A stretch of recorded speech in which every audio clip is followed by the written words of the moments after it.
Banks are about to get told they can't keep playing dumb. ICE is kicking in doors in Los Angeles while the governor complains, and the same woman who's been screaming about justice for years just had the federal government confirm they're looking at her for fraud. Yeah, it's confirmed. Now, this is theory. It's all happening all in the same week. First, I want you to watch how the same network that spent years ignoring open borders suddenly acts like verifying citizenship is the end of civilization.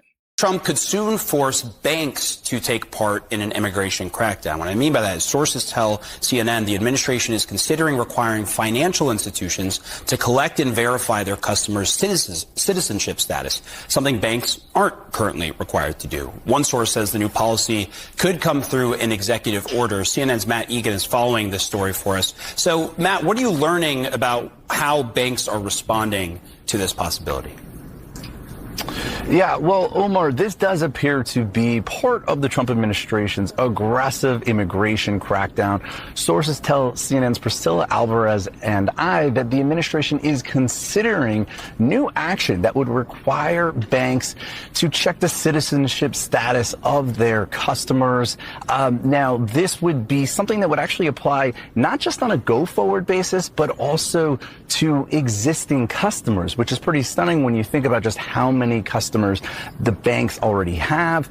Now, this action could also require banks to check a different category of documents than what they normally look at, including passports. Now, I do want to stress that nothing here has been announced or finalized. It's not clear here whether or not this would come in the form of an executive order or some other action. We reached out to the White House, and a spokesperson said that any reporting on policy that hasn't been officially announced is just speculation.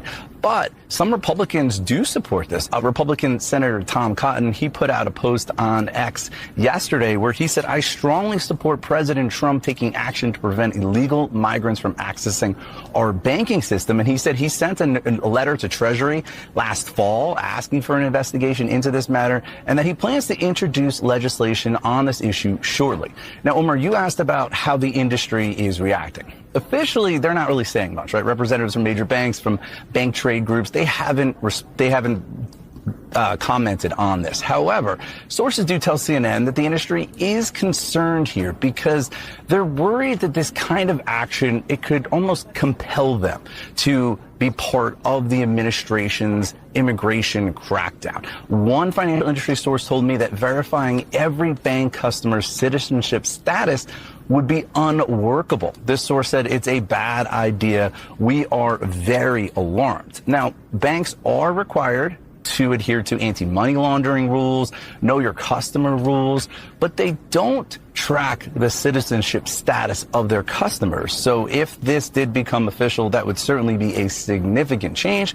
There's also some questions about whether or not this could discourage immigrants from keeping their money in the bank. Even undocumented immigrants, they do play a significant role in this economy. In 2023 alone, undocumented immigrants, they paid $90 billion in federal, state, and local taxes, and they had spending power of nearly $300 billion. And just one other point for you here, Omar.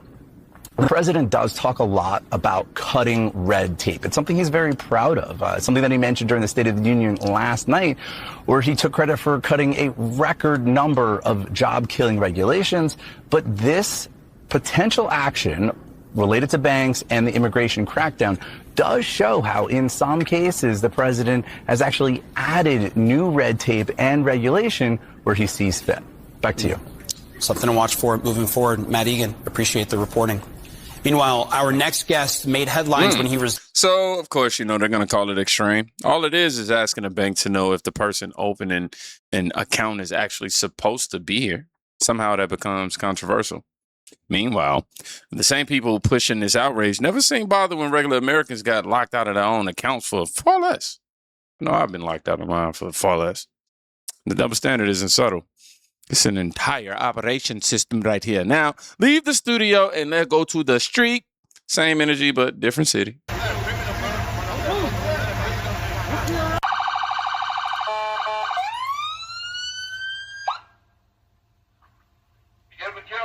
to the door. This is the police. We have a warrant.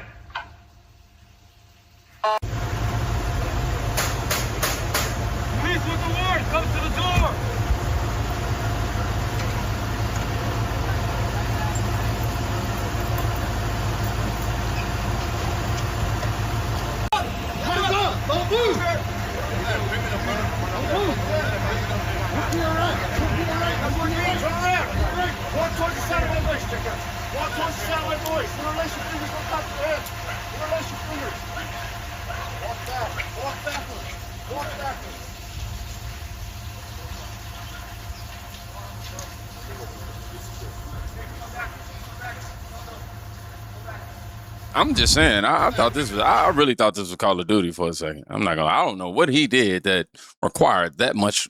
I don't know.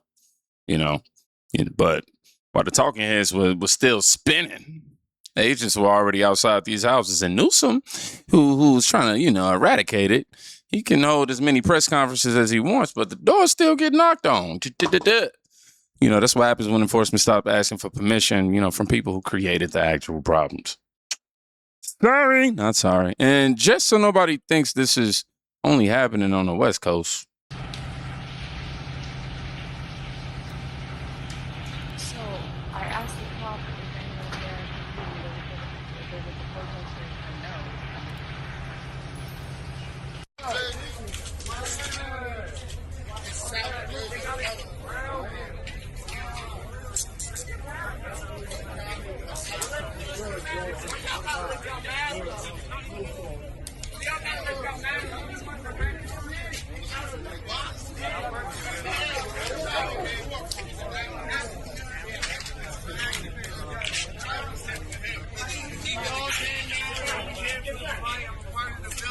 no. I mean, you can see it right here. They showed up ready to block, scream, and film themselves, looking brave. But then the concrete closed in on both sides and a bus pulled up. No dramatic escape. There's no heroic last stand on that. Just a group of people who finally ran into a wall that didn't move for them. That silence after the kettle is louder than any chant that they broke. Now the camera turns to one specific name. I know the one who rattles the spirits that keeps floating through all of this. But JD's done a great job. Thousands and thousands of people are it's a fraud. I mean, look at the wonderful country. It's a beautiful country. You should try it sometime. Somalia, it's a beautiful place. It's got no government. It's got no military. It's got no anything. It's got one thing that's really strong, crime. It's got a lot of crime. They have no police. All they do is run around shooting each other. It's filthy dirty, disgusting dirty. It's a horrible place. They come here, and Ilhan Omar, you ever hear of her? She heads it. And think of it. They have nothing but crime, poverty, pollution. Everything is horrible over there. Nothing good. They say it's the worst country anywhere in the world, that we got some beauties out there, but it's the worst.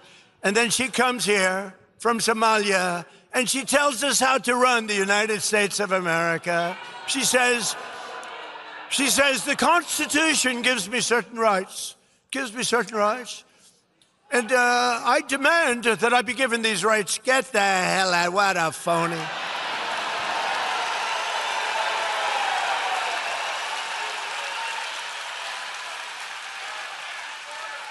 And then she married a brother to come in. I don't know, you're not.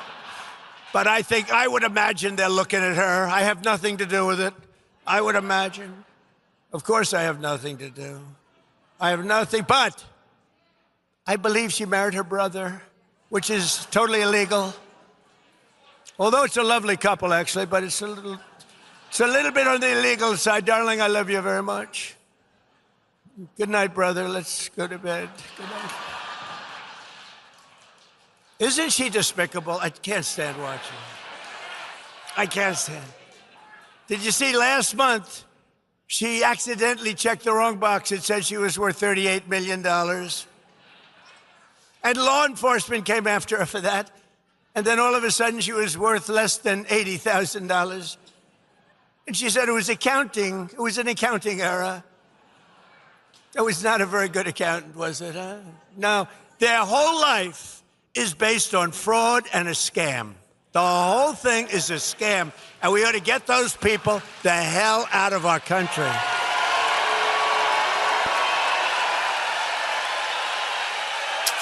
Now, obviously, he didn't dress it up.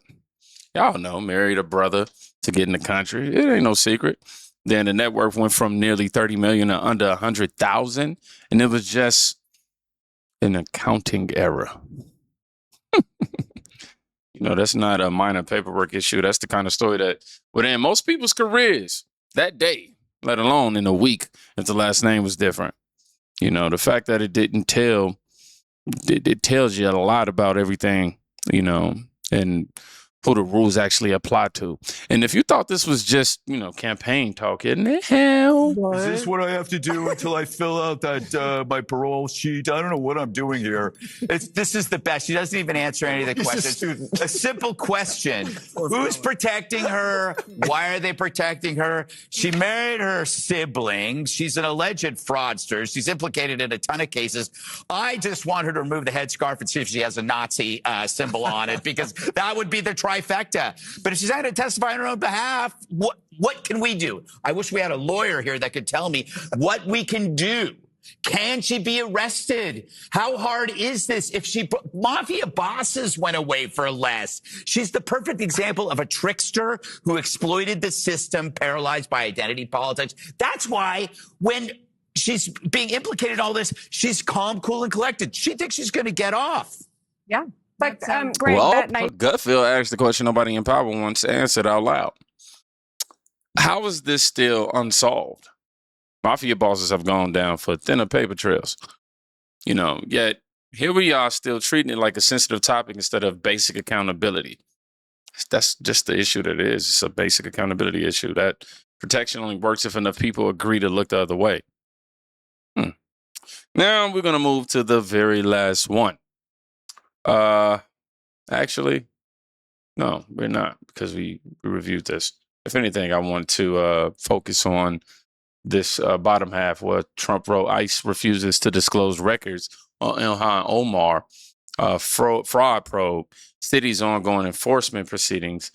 And yeah, it's just got a link right there. So, excuse me. ICE didn't deny the records because, you know, they lost them. They denied them because the case is active. You know, that's not a rumor mill post.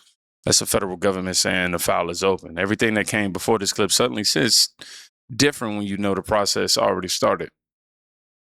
Now, what you're watching isn't just, you know, random moments. It's the same principle showing up in different places at the same time. You know, banks being told to stop pretending they don't know who's in front of them. Agents still doing the job while governors perform outrage. Crowds that thought disruption was strategy, you know, getting boxed in.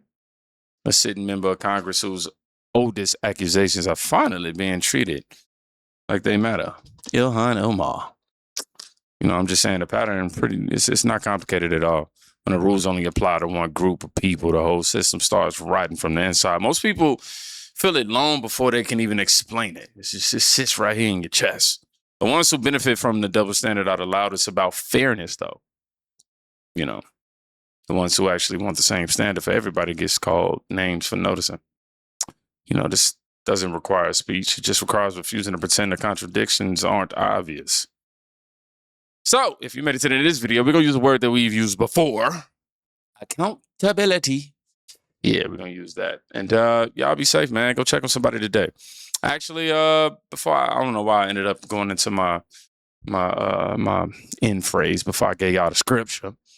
So it says Isaiah 59:14, justice is turned back and righteousness stands far away. For truth has stumbled in the public squares and uprightness cannot enter. Please be safe. Go check on somebody today. You can quite literally be saving their life.